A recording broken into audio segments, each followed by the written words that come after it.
about anyway like 6 or 7 years. It's been a long time. Hasn't been my #1 priority, but it's finally finished. So I had the motor and trans. I already had that before I even had the car. I had bought that off of a close buddy of mine. Met him, and this motor was in his car, and you know, we went and drove it, and I was hooked. So I was like, okay, so get to know that the motor was running. So I bought that off of him. Then I went and found the shell. It was a complete car. It came with a single cam, and it had a little rod knock after about 5-10 minutes of warm up. But like I said, I'd already had this motor and trans, so I wasn't too worried about what motor was in it. Just wanted it basically for the shell. Yeah, brought it home, stripped it down, and then put this thing in, and we've done a lot. But it's basically how I've got this. One of the first things we did was remove the rear subframe. We burned out the bushings, and I got the aluminum, the solid mount for them. When we took out the subframe, we also welded them up, kind of sturdied it up a little bit, put that back on. All ISR arms, front and rear. I'm on stance coilovers. Up here in the front, I did a 40mm extension on my lower control arms. Fabricated that myself with the extended 40mm inner and outer tie rods. It's on. I do have drop knuckles. I bought that. Also got those off of a buddy. So suspension wise, I guess that's pretty much it. The wheels are Cosmos MR2s, 18 by 9.5 in front and 18 by 10.5 in the rear. And the rotors, I'm using like S14 rotors. I'm just running a stock OEM S13 caliper and brake pads, EBC brake pads. Nothing too fancy. Let's see, what else? So it's a full race kit that I actually happened to pick up off a friend too. It's barely used. It is a full race kit with a GT30 76R turbo. Garrett turbo. Garrett turbo, yes. It is pretty much brand new. He had it on his car for not very long and ended up on another route, and I got lucky enough to snag it off of him. So it comes with a full race 3-inch downpipe. The manifolds, super cool. Pretty legit. So the downpipe, and then it is connected. I had my mid pipe, and actually the exhaust on this thing has been hand built, fabricated by my buddy Spencer Mardash Support at Dash Built. So it's a 3-inch straight to a dual 3.5 tip blast pipe. So he did a pretty good job on that. Looks clean. I don't know if you can get underneath there and see the welds, but oh no, I trust. He's a really good fabricator. So the exhaust is I'm super hyped on it. The car sounds super rowdy.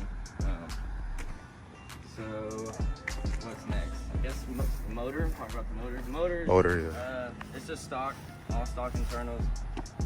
Nothing fancy. I do have a 740 cc injectors. Get the Z32 fuel filter. That's just the eBay fuel regulator for now. That will be replaced with a with a more legit one, because that's that would be needed. What about what blow off valve and wastegate? Oh yeah. You have.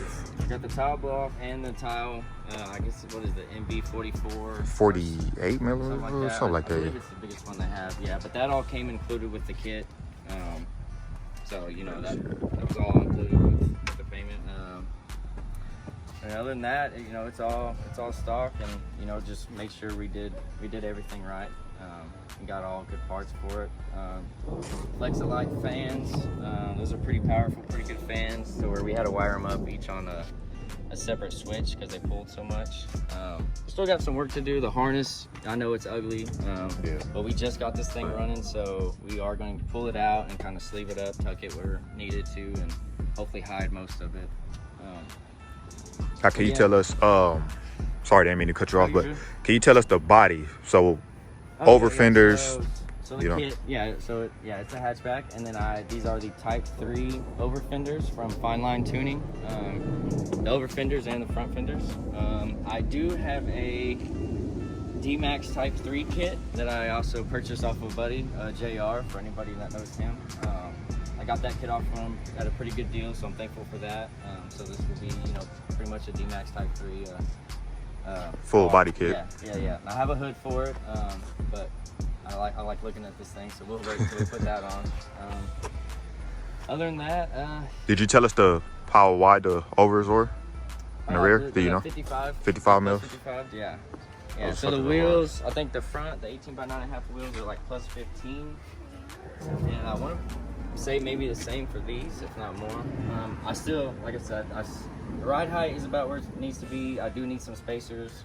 We're going to stack some more spacers, front and rear, to kind of make this thing look a little more aggressive. But like I said, that's all. There's a bunch of things I'm still, you know, going to upgrade or get for this thing. It's just we finally got this thing running after, you know, quite a few years, so it's super exciting. So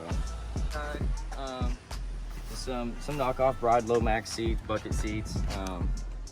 Nothing too fancy. I do have harnesses, but like I said, they aren't installed right now. I am going to cage this car myself. I am a certified welder, so with the help of my buddy Spencer over at Dashville, we're gonna put a cage in this, so I'll put the harnesses in basically at that point.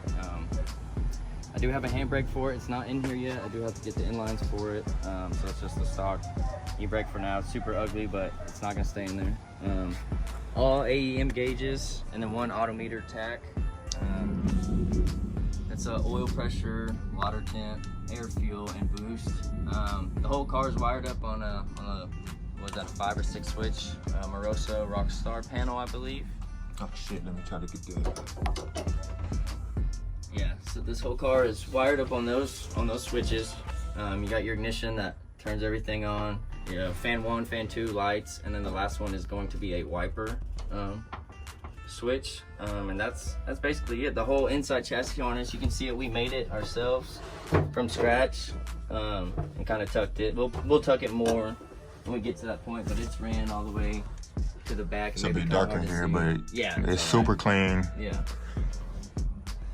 I should open the damn door.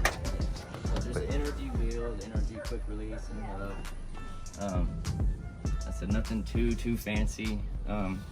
I did these doors a long time ago, and it's kind of, you can tell because they're all coming off, but that's all right. It's not that big of a deal. So stock ECU, it's actually chipped and tuned, a Jim Wolf tune for this exact setup. So we plugged and played and wired everything up, and this thing, you know, it runs, and it runs good. So super hyped about that, and I'm sure maybe we'll get it on the dyno here, you know, within the next month or two, hopefully.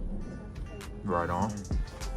So other than that, I think the main kill switch right here for this one turns the car on and off, basically the battery kill.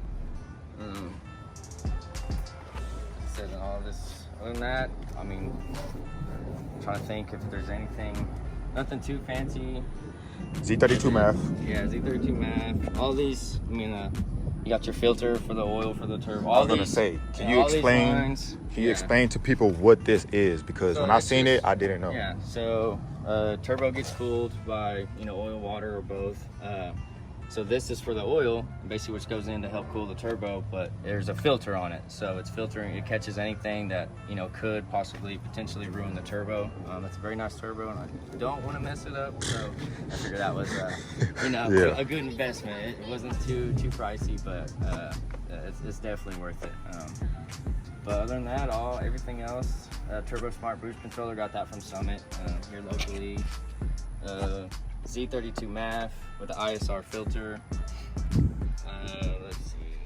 Has power steering. Yeah, power steering does work. Yep. As you can see, I don't know if you guys can see in this video, but it is about to start raining. So we're probably gonna close this video out.